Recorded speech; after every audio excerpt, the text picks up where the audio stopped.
તમે પહેલી બેન્ચમાં બેસતા હતા કે બેક બેન્ચર હતા? તમને કહું, હું પહેલી બેન્ચમાં નહોતો બેસતો કે બેક બેન્ચર નહોતો. હું એને ક્લાસની બહાર જ બેઠતો હતો. કેમ? હવે હે ને હું સંકલ્પ વિદ્યાલયમાં ભણતો હતો, બરાબર. અને અમારી સ્કૂલમાં એક અંગ્રેજીના સાહેબ હતા. તે અંગ્રેજીના સાહેબ ક્લાસમાં આવ્યા અને ખબર નહીં એમને માથું દુખતું હોય કે તાવ આવ્યો કે કોઈ પણ ફેમિલી પ્રોબ્લેમ હોય, સાહેબ આવીને ટેબલ ઉપર આવી તો માથું નાખીને સૂઈ ગયા. અને માથું નાખીને સૂઈ ગયા તો હું ક્લાસમાં તોફાની વિદ્યાર્થી હતો, તો હું ચિંગમ ખાતો હતો. અને મેં ચિંગમ 3 કલાકથી ચાઈને એવી રગદોડી નાખી હતી ને, પછી સાહેબના માથામાં જઈને આમ આમ આમ મેં ચોપડી દીધી.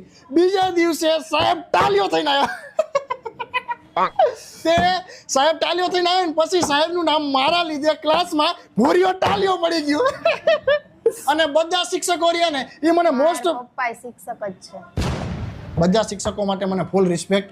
અને હું દરેક શિક્ષકોને આદરણીય માનું છું. બધાએ શિક્ષકોની રિસ્પેક્ટ કરવી જ જોઈએ, મારું એવું માનવું છે.